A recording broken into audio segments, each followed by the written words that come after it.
Is it okay if I start? Yep, okay. This is just like a setting the stage, opening song. This is Feel free to grab zines. by Lachi featuring Medusa. Lachi performs at a piano in Amazon Music Studios and is joined by Medusa. 3 musicians and a sign language artist perform beside them.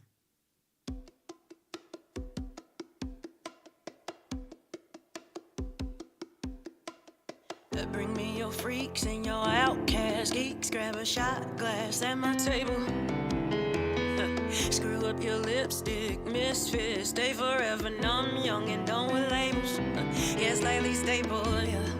Leave your misguided at the door. We don't abide by that shit no more. So loud we drive right through the floor. We're coming out of the dark. And when you're lonely, I got you. And when I'm low, you got me too.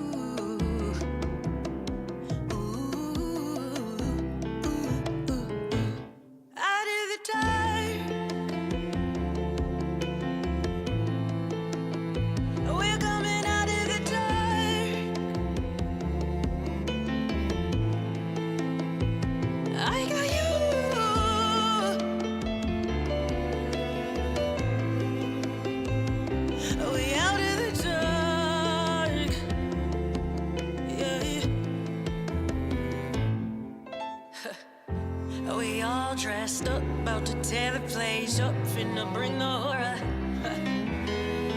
If you ever messed up, ain't no time to fast up. Do that shit tomorrow, tomorrow. They say be humble, just ignore. I ain't trying to stomach that soup no more. It's all loaded up for love, for war. We are the door. Best friend, I think you should put your spikes on. I broke out of hiding, now I'm driving with the brights on. Liquor got me shiny like Houdini with some ice on. Like me in my nightie, you should see me with the lights on. Icon, sea full of fish to a shark. You're a python, hiss and they'll ditch if they're smart. Feel the bass and the beat or your telltale heart. Show your face and you're freak, yeah, we out of the dark. And when you're lonely, I got you. And when I'm low, you got me too.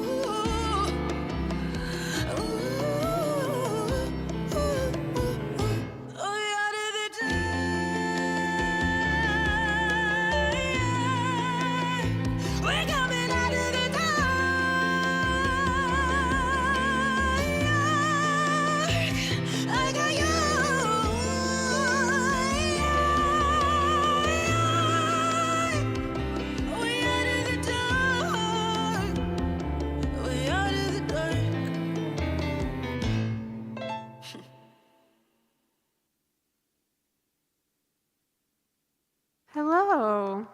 So I'm going to start with a visual description of myself and explain what you just saw. But hello, my name is Zy Stoddart. I use they, them pronouns. I'm a white agender person with brown hair that's currently in braids. I wear heart-shaped glasses, pastel pants, a pink shirt with a Pusheen the cat on it. I have ribbons in my hair. I'm sitting beside a purple rollator in the James Chapel, and this room is mostly browns and grays. There's not a lot of color in this room. Just to give you some background on what you just saw, the 3 main performers in that video are all disabled. The main artist-songwriter is Lachi, I believe is how her name is pronounced. She's also the co-founder of RAMPed, which is an organization for disabled music professionals. She was born legally blind. The featured artist, Medusa, who came in on the verse with the pink shirt, is both a musician and a producer. They identify as being on the neurodiversity spectrum, according to RAMP's website. The ASL performer is Indy Robinson. She is also an actress and dancer and is deaf.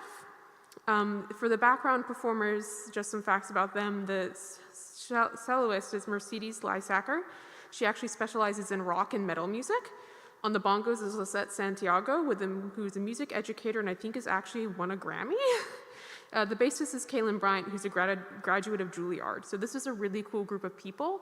For the background, the only person who I could confirm was also disabled was this cello player. I was originally going to choose an even sadder song to set the tone, but then I found this video and I just loved the energy of the 3 artists, and so I decided to use that to set the tone. And so as we move through this chapel, I want to invite everyone in whatever space you're in, whether that is joy or sadness. I know a lot is happening, especially for the disabled community. So for those of us who are disabled and are here, this chapel is meant to act as both a moment of reaffirmation, celebration, and kind of a rant for that experience. And for those here who do not identify as disabled, this chapel is meant to act as a kind of a call to action to pay attention to that community.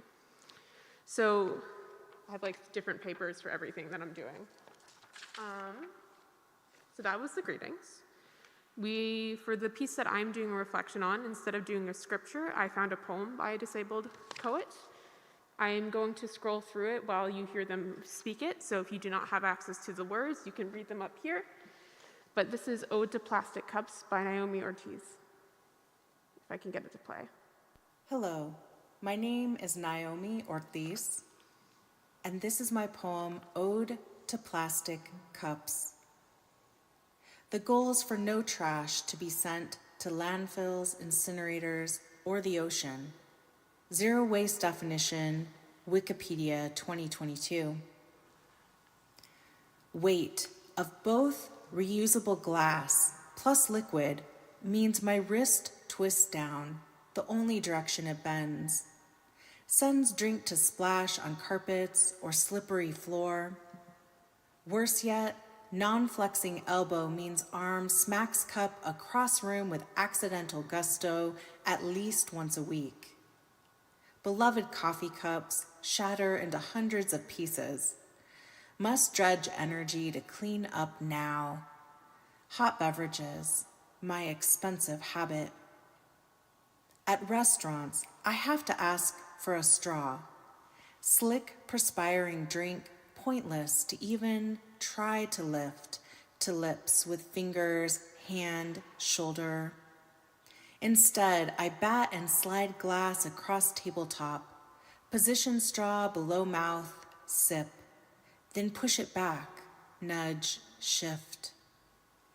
Except every once in a while I miscalculate, or glass bottom catches on table surface to topple and douse eating companion with cold beverage, saturate my clothes and shoes good.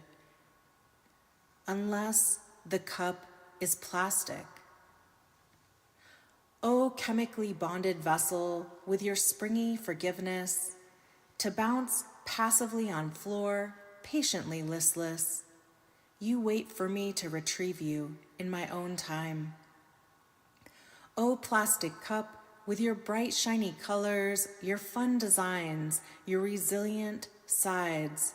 As scooter squeezes you between wheel and wall, you may bend, but do not crack where you lie.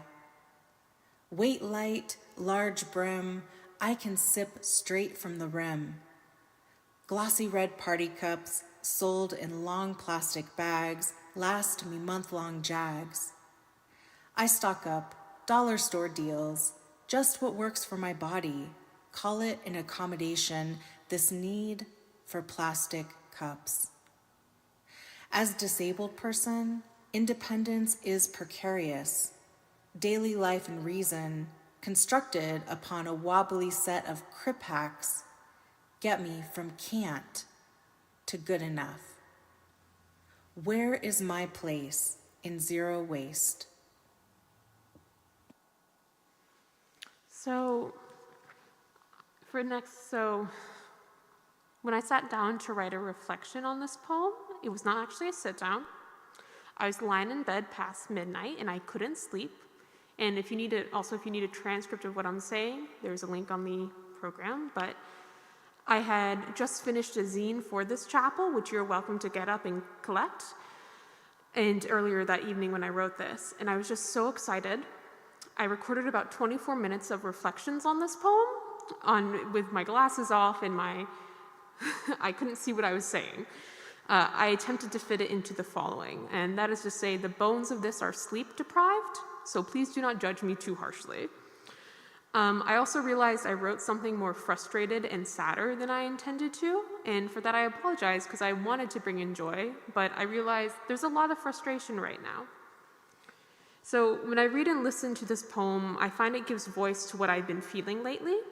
To me, it has disabled humor, joy, and frustration centered around the accessibility of the climate justice and zero waste movements. As someone whose primary movements aren't those, though, I still find that this poem reflects well on the issue of accessibility in the settings I find myself in due to being at a social justice seminary in New York City, and as someone who went to a social justice-ish undergrad, Mount Holyoke. And this poem addresses something I think about a lot, and that is that in reality, in my experience and others I've talked to who are disabled, social justice spaces are not often disability friendly, or just plain kind of ignored as an identity. I find it's often just an afterthought. Or people have a ramp or elevator and go, yup, that covers everything. Well, what about the noise, flashing lights, or language and metaphors used? Do you keep bringing up blindness? How far are you asking someone to walk in a protest? How long are you asking them to stand or sit in a sit-in?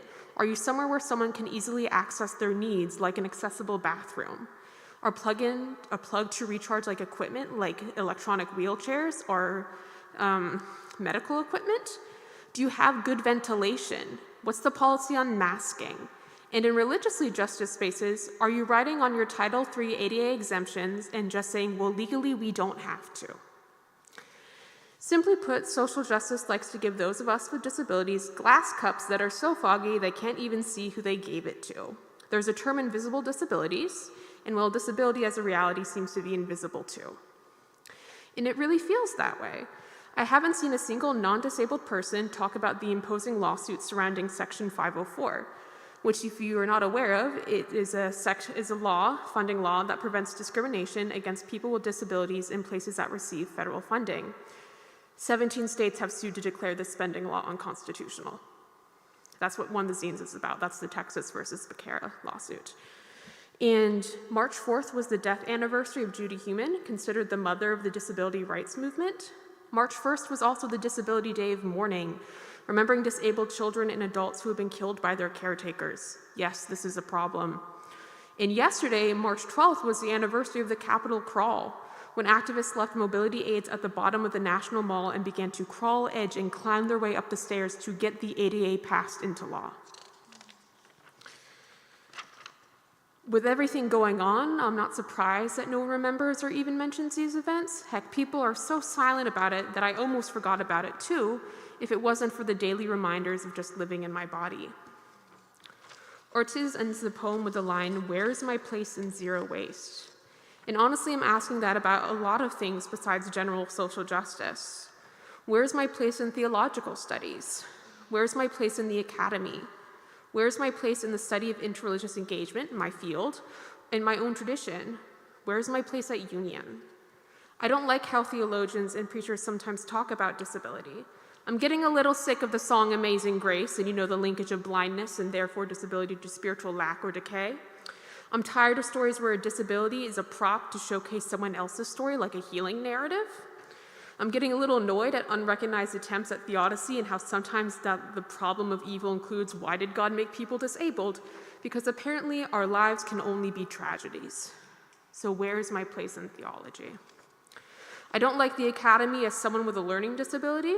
I think grammar is a construct, but without Grammarly, a word processor, and the ability to type as opposed to handwriting, well, I would not have made it here. And with my interesting memory gaps and anxiety combined with that learning disability, all the moments of having to be perfectly intelligent in writing or speaking, where I stumble or get confused or just plain forget, where is my place in the academy? When I go to church at the cathedral, I can't go up the steps. I go to St. John the Divine, and there's no one to greet me at the accessible entrance except the security guard. And I mean, the Interfaith Center of New York actually has a really good website where they list resources for disability, and they include neurodivergence, they include deafness, they include blindness, they have accessible apps, but there's nothing about physical disabilities, and well, just gestures to my rollator. So where's my place in interreligious engagement in my own tradition? In Union, we've got 6 elevators, one can only be reached by stairs, one is constantly breaking, and one has almost broken when I've been in it. This is not the fault of anyone. This is just what happens when things are so old they have 2 sets of doors. And I don't mean to just ask a lot of questions and offer reflections that are frankly quite surface level, but I do want you all to take notice of moments of inaccessibility where following the social model, what could sometimes just be labeled as impairment, is transformed into, well, disability. And I say that alongside the reality that some disabilities are just disabilities. There are some things that I just shouldn't do, and there are some things a disabled person can't do at all, depending on their disability. And somehow that makes me and disabled persons less than in the current government and many governments. Quite frankly, I'm frightened. I think everyone is. This is why I decided to get up here and speak, recognizing my only qualification is my lived experience. And because I'm frightened, I have to look for a sense of calmness, joy. It's a very strange paradox that people assume disabled people are miserable and putting up a good face when we are happy, but people also won't let us complain when you've limited us due to structural dynamics or just being ableist. But I'll end with a comment and not a complaint. There's a stanza in this poem. It reads, "O plastic cup, with your bright shiny colors, your fun designs, your resilient sides, a scooter squeezes you between wheel and wall. You may bend, but do not crack where you lie."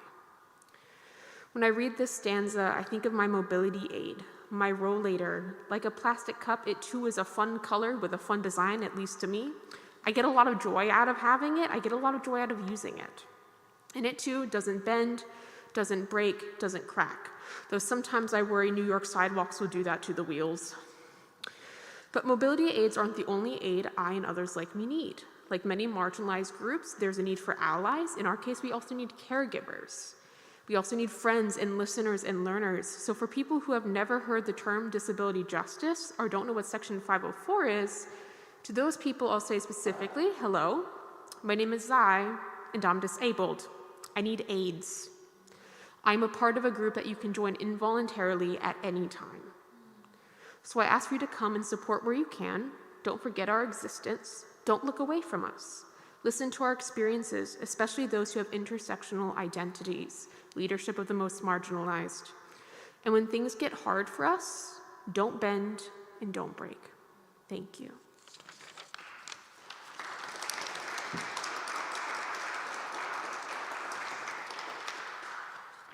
So just to say where we are, I wanted to offer kind of a moment of pause.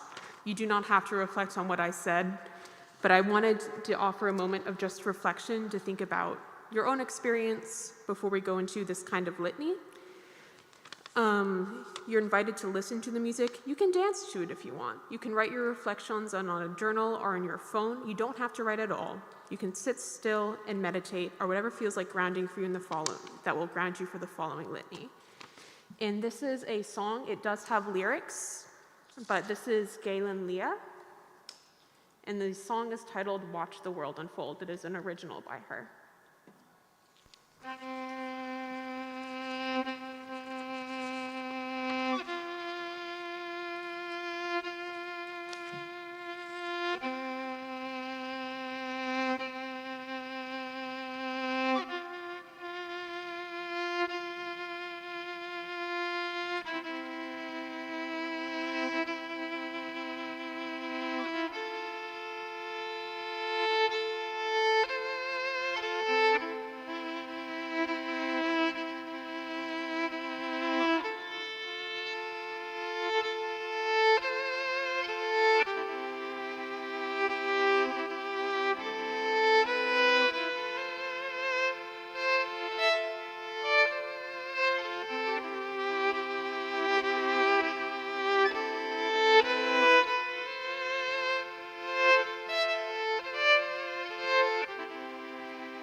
Pushing up through the dirt just like a seed, but you're never quite a flower.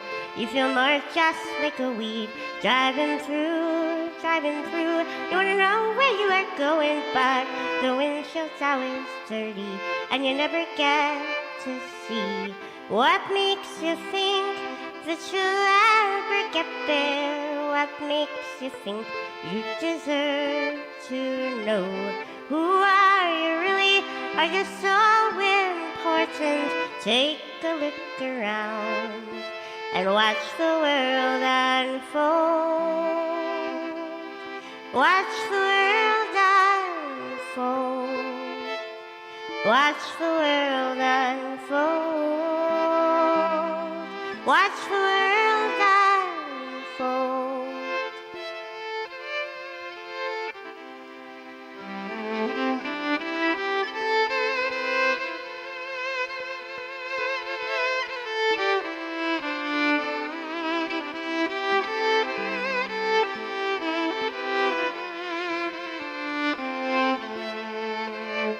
Need advice, need advice. You have no clue what you're doing. Moral compass it is spinning, an identity unhinged. Where to turn, where to turn? There's so many opinions, and they're all a little different, and the outlook's getting dim. What makes you think that you'll ever get there? What makes you think you deserve to know? Who are you really? Are you so important? Take a look around and watch the world unfold. Watch the world unfold. Watch the world unfold. Watch the world unfold.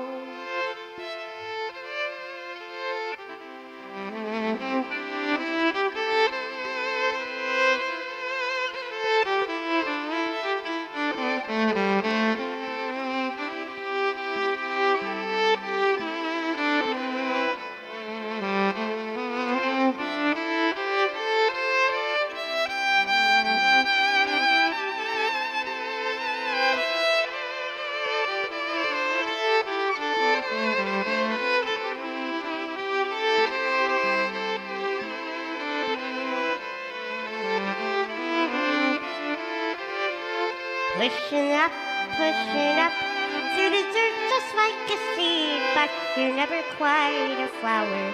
You feel more just like a weed.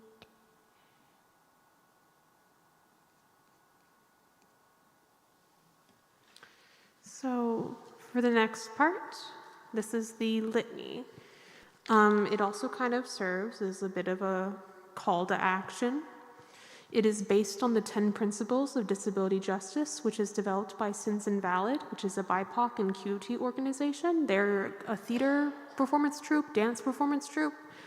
One of the zines mentions them, and they're just really cool. And we have two options for this. Either I can do all the calls and you can say the responses, or if people feel comfortable, we can pass the mic around and take turns doing calls. I don't know what people, I can also just speak if that's what people want. Yes? Okay. So, the italic portions are what you all are invited to say. Recognizing that all isms and injustices are connected in a larger web, disability rights and justice works to pull at many threads. Experiences of all disabilities and movements are vital to add to the reweaving. Let us unravel and rethread this web with solidarity across movements and across disabilities. We know voices of disability, especially those who are multiply marginalized, are vital to change. We uplift the knowledge and lived experience. Let us recognize intersectionality and let the world change with the leadership of the most impacted. We recognize that all people, regardless of disability, are whole people. We must learn to recognize the value in one another outside the false lure of productivity in the capitalist system. Let us reject the accumulation of wealth at the expense of others, building a new society that recognizes the wholeness of all. We hold our bodies, knowing they are important and filled with memory. In order to be sustainable, we must listen to our bodies as guides. Let us respect and listen to our bodies in all their manifestations. I don't know what just happened, but In the face of cold individualism, we have forgone connection, in the recognition of needs and the reality that we depend on each other and on the earth. Let us learn to be interdependent, knowing there is no shame in helping one another. We recognize we have created a hierarchy of bodies and minds in the name of productivity and exclusion, building environments and communities that are inaccessible. Therefore, let us tear down these structures and build a society where access and liberation are paramount. And while we say the above for the living, in ending, we also remember all who have died by the hands of caretakers and all who have been died because they were not given proper or preventative medical care because of their disabled status.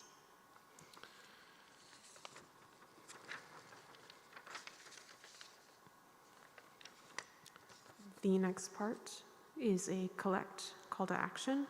I will again read the non-italicized, and I invite you to respond. To that which is, and from me to you, may we look with compassion to those who experience the hardships of hate, prejudice, and ableism in all its forms and intersections. May we help find AAC for communication, a mobility aid for movement, and right treatments for chronic illnesses that suit each person. And may we move beyond access to liberation and work with interconnectedness to dismantle all systems of oppression. May we do this not for the elimination or change of those with a disability, but rather for all sentient beings to have vibrant and glorious lives. Here, and from me to you, let us remember that tomorrow is another day, and let us be ready for it, whatever it may be. If we are to stand, let us do so bravely. If we are to sit still, let us do so lovingly. If we are to lie down, let us do so comfortably. And if we are to do nothing, let us do so gallantly. Thank you for coming. I'm going to just let you go to reflect while we listen to, I cannot pronounce this word because it's in French. This is a Congolese group. They're really cool. Stuff Bandabilili, I think. Feel free to pick up a sign.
Nakupenda sana bibi wangu, nakupenda pia mapendo. Nakupenda sana bibi wangu, nakupenda bibi wangu.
She said,